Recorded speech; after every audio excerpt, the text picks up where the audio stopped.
शहर में गुजरे यादों के लम्हे.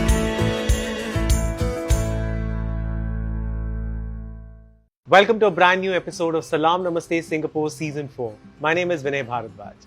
In this segment, I'm very excited to talk to Sharanjit, a practicing lawyer for 25 years and director of a law firm, Advox. As always, I'll be talking about a topic that is very pertinent and need of the hour. Sharanjit, welcome to Salaam Hello. Namaste. Hi.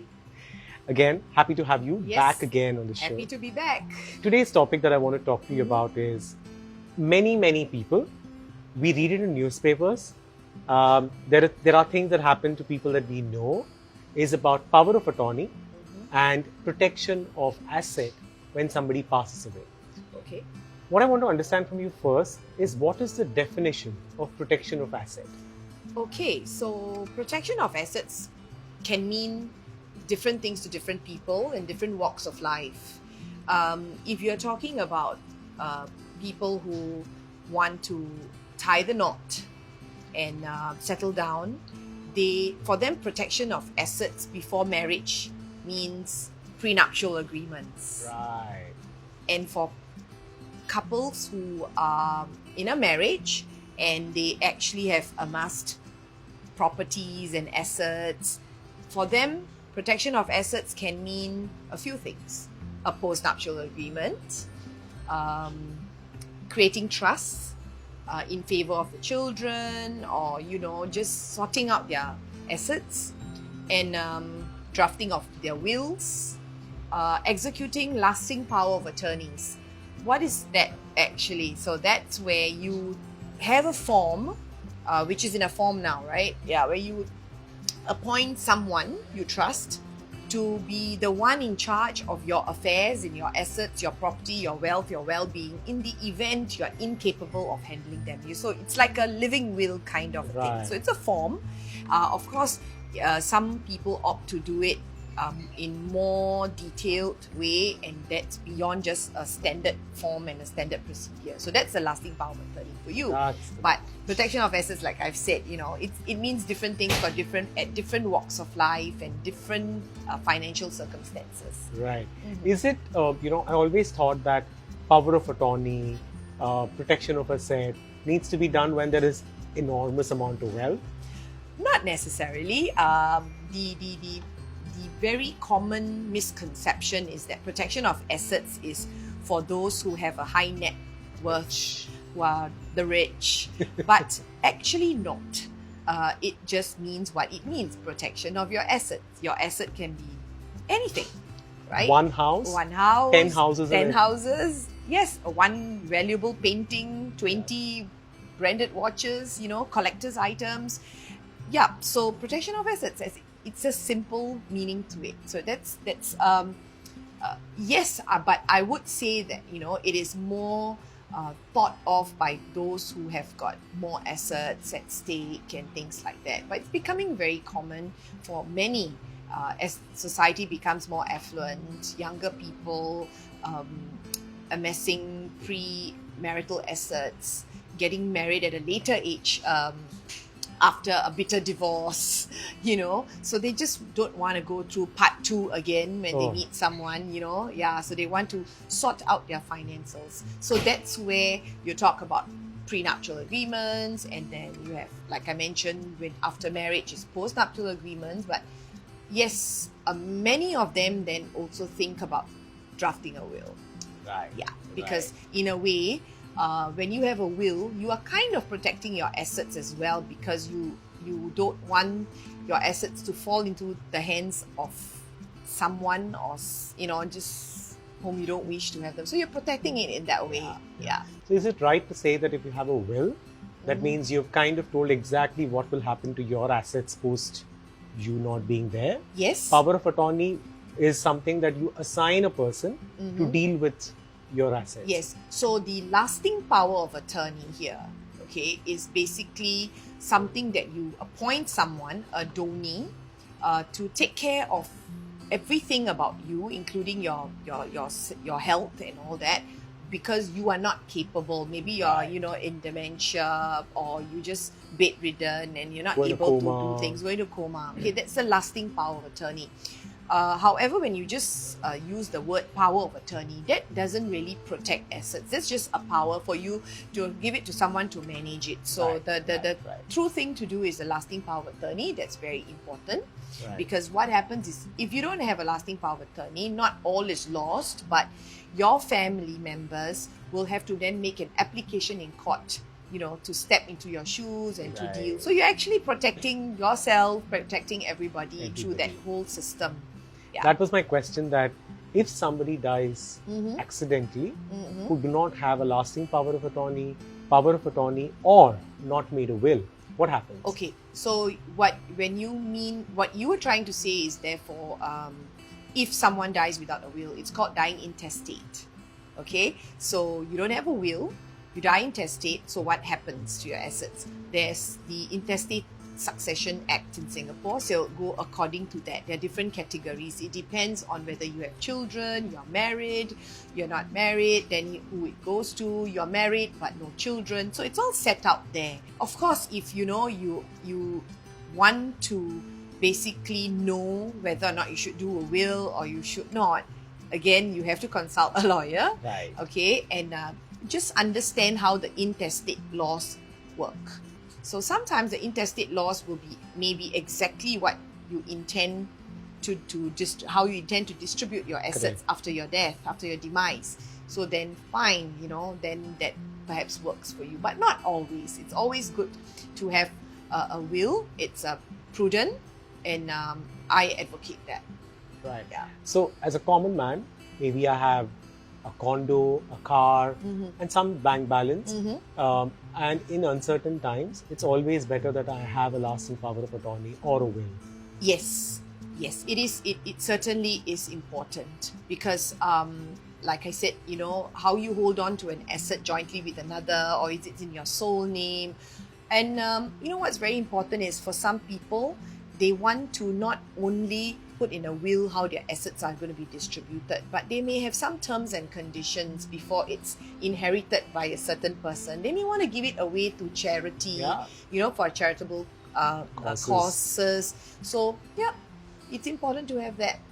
Interesting. And in Singapore, if a father dies, accidentally, and if intestate, yes, and the wealth is divided, right? Daughter and son. Okay, there's no gender bias. Basically, all children, if you die intestate, the children will get equal shares, but whether or not what they get, and it also depends on whether the mother is still alive, So there are a lot of factors. There are a lot of case-to-case basis, but surely, I think I hear where you're getting at as to whether there are any laws in the civil system where daughters may not get anything, or daughters may get much more than the sons, not in the civil system. That's lovely. I think that's where equality is all about, right? Children are children. Children are children. Yes. And this was very helpful, because I always used to think, my misconception also is because of the myths that is around, that it's for the rich. Yes. You don't need to write a will, you don't need to have a lasting power of attorney. No, you need. That's something that I learned today, and I'm sure my viewers, it's valuable information as well. Lovely talking to you and having on the show, Sharanjit. No problem. Thank you again. So what we learned is the lasting power of attorney, protection of assets, prenuptial agreements, postnuptial agreements. These are the things that we have seen or read. It is so important for us to be aware of it and execute it in our lives, so that any uncertain condition, these are the things that's going to help us, not just us, but also our family members. That's what we learned from Sharanjit today. That's it in this segment. You go take a short break. I'm going to be right back. My name is Vinay Bharadwaj, and you are watching Salaam Namaste Singapore Season 4.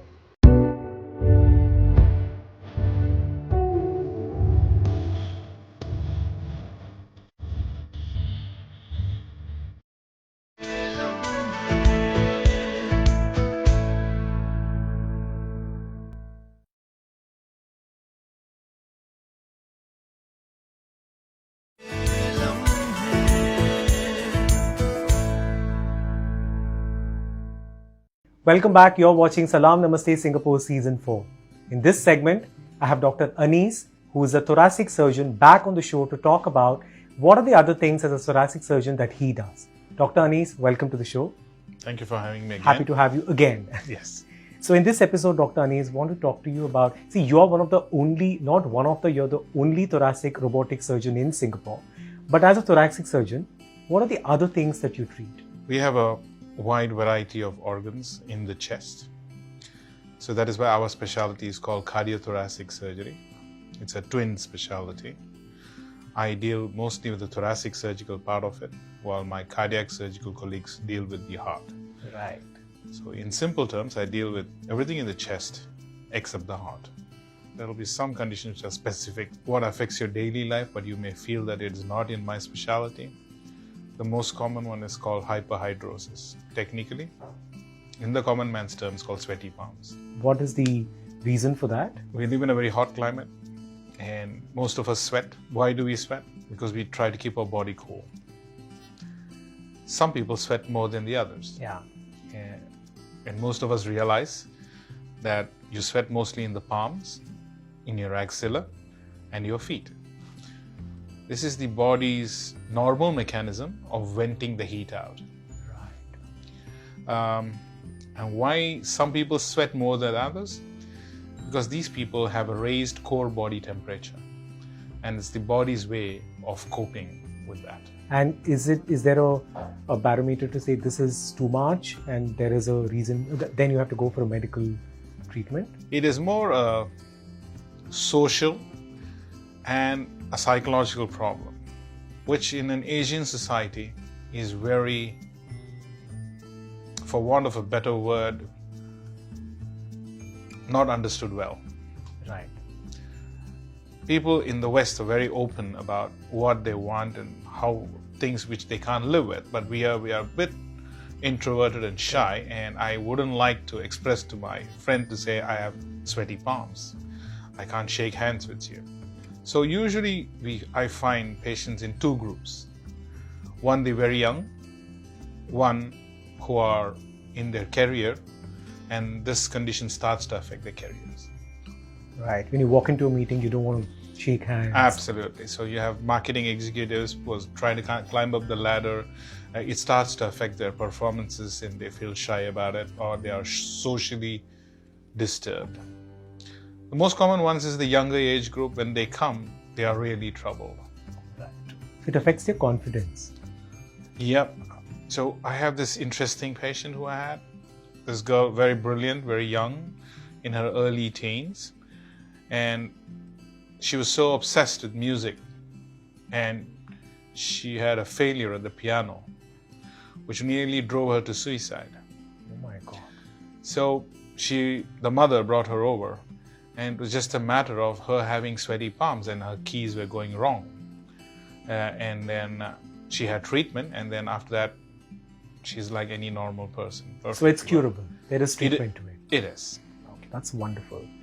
And another thing that people usually have is, if at all they have a fall, they have an accident, rib fractures is something that we keep reading about and talking about, and trauma post that. So what can be done for that? As a thoracic surgeon, you understand that the covering of the chest is made up of our ribs. They protect your lungs, which are spongy organs, from external trauma. And rib fractures are very common. You can trip and fall and cause a rib fracture. You can be run over by a bus and still cause a rib fracture. So there are many ways to define rib fractures. In the daily life, when you have a fall, you can have a rib fracture, you can have pain, and you may leave it unnoticed, and the body will heal by itself. Right. So most of us in our daily lives, it is quite possible that you can have a rib fracture and it will heal by itself. And we won't even know? You may not know. You will be just realizing that it's a pain due to a fall and you may ignore it. Right. Because our ribs are quite soft and pliable, so they heal well. They have very good blood supply.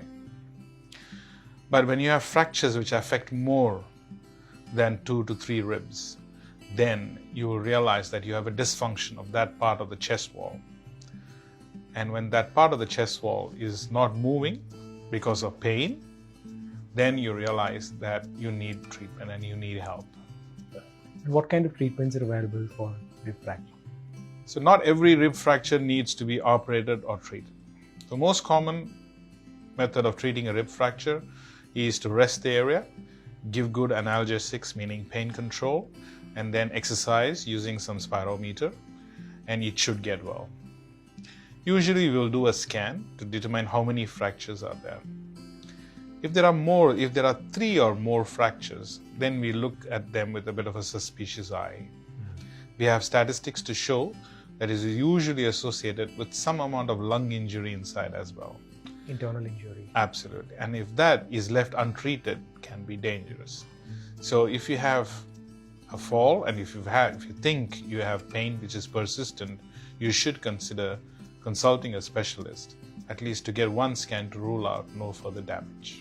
And one last thing that I want to ask you with regards to lungs is that asthma, people usually have a lot of issues with that. It's a very chronic thing where people use sprays and pumps and stuff like that, right? So how bad can it go if somebody is suffering from asthma? The treatment of asthma is done by my medical colleagues, the respiratory physicians.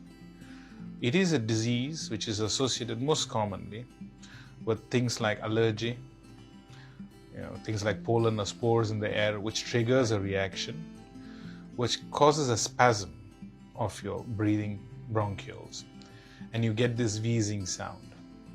So asthma is defined by the wheezing sound. So that's why you are called an asthmatic. Okay. It is quite common in some form or the other in everybody's life during their young age or during their middle or older ages. Most of them you can get by without doing much. But there is a certain set of people, percentage, who require treatment.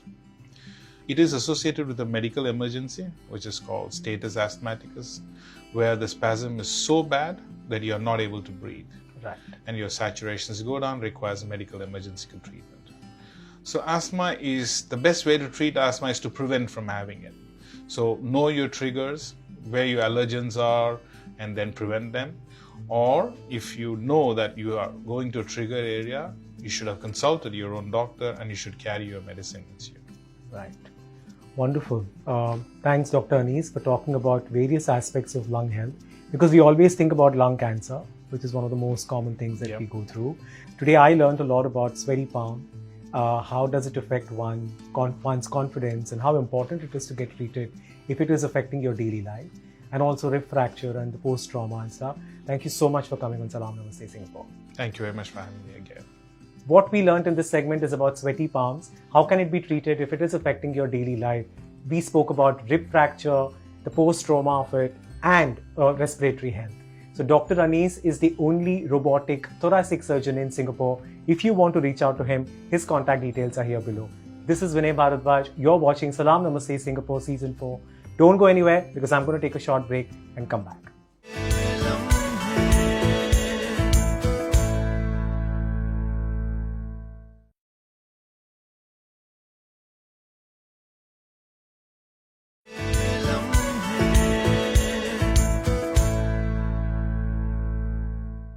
Welcome back. You're watching Salaam Namaste Singapore Season 4.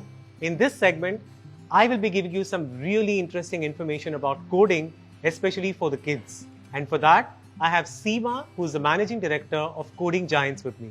Welcome to Salaam Namaste Singapore, Seema. Hello. Coding Giants.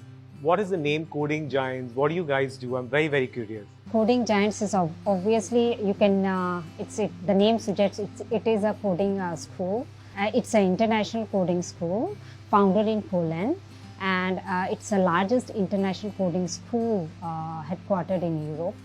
We have 120 facilities around the world, including Spain, Slovakia, Mexico, Chile, Australia, and of course we are now starting at Singapore as well. Yeah. Interesting. And what do you guys do in Coding Giant? We do provide programming and coding classes to children aged between 7 to 19 years. Those includes like for beginners like Scratch, Minecraft, programming at higher level Python. These days very, very popular. Yeah. Roblox. People are crazy. I mean, children are very crazy about Roblox. C#, which is more advanced programming language for professional levels, and cybersecurity, hacking. So there are many more courses available for students. When we talk about kids, right, usually the perception is they're too young, they have so much to learn in school.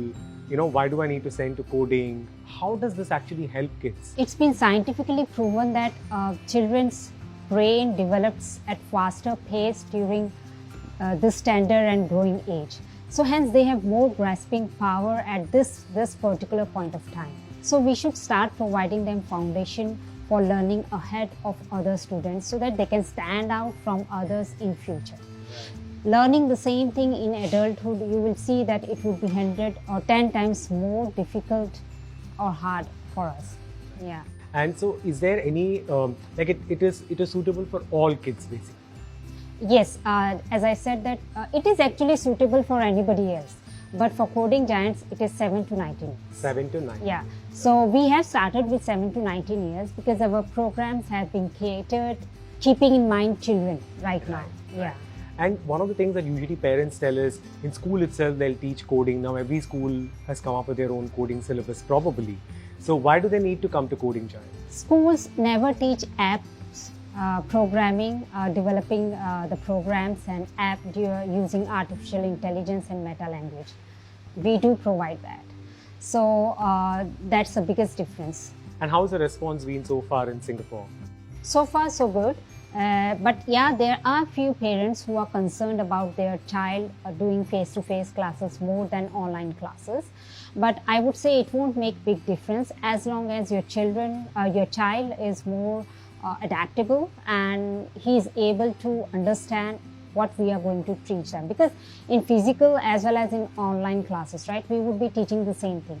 It's just that we are not face-to-face. Yeah, so that would be the only difference over Is here. coding really hard? Actually, not really.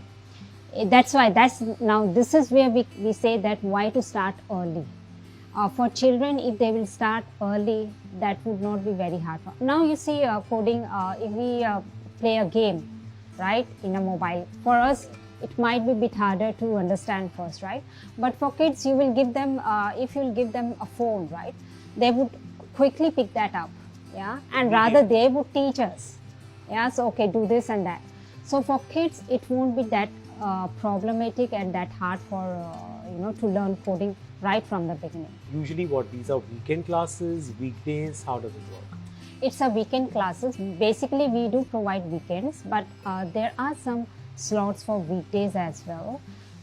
Just a bit only, but we encourage parents for weekends because weekends are quite relaxing for both parents and kids, and it would be good for them, just sitting at home and no school homeworks. Of course there will be school homeworks during weekdays, but weekends are quite a bit relaxing. For co-curricular, That's extra right. passion and Yeah. stuff. If anybody in Singapore wants to reach out to explore courses, where can they? What's your website? Yeah, they can go to our website. Plenty of information is over there. The courses we provide, what lessons we do provide, what their children are going to learn. How different is Coding Giants from the rest of the institutions around? Yeah, the biggest difference I would say is Microsoft. We are a global education partner of Microsoft. We do provide certificates as well with a Microsoft logo. Wow. Now, this is going to give credibility and reliability to the children, to their education level. Wherever they would go, wherever they will show this certificate, of course, it is going to give them some kind of credibility. And any other partnerships that you have? We have Ubisoft. Ubisoft is a well-known gaming giant. Whoever is in gaming world, they might have heard about Ubisoft. They have trusted Coding Giants and given their patronage over our editions. And I've also heard that you guys have authored books. Yes, we have authored some programming books as well for youths and children, and that has been recognized by Ministry of Education and Science. It's wonderful. So basically, if I have to summarize Coding Giants, one, it's the right age group for your kids to explore. Starts from 7 and goes all the way till 19. Customized courses with fun way of teaching. And you guys are so credited because you have Microsoft, you have authored books which is recognized by the Ministry of Education and Science, virtual sessions that you guys have where parents can choose from beginners to all the way till whatever language that they want to showcase. and it's a one-stop shop for all coding classes. Everything else. They can find all advanced language from basic to advanced. Everything else over here with Coding Giants. Lovely. And the website for them to go take a look at it is codinggiants.sg. Yes. That's where they'll get all the information, or they Right. can call you, right? Yeah, they can call if they have any kind of questions or any kind of problem or anything else. They can always feel free to call us. Seema, it was wonderful to understand the courses and the information that you do under Coding Giants. I'm sure the viewers who are interested, who have kids in the age group of 7 to 19, will reach out to you, because I think letting kids' brain develop, their creativity, their understanding whether they like coding or not, what a better way to start, in terms of getting to understand what coding is all about. So lovely having you on the show. Thank you for coming on Salaam Namaste. Thank you for calling me over. That's it in this episode. I'm going to go now and come back with another very interesting episode next week. Until then, stay happy, stay safe. This is Vinay Bharadwaj, and you're watching Salaam Namaste Singapore Season 4.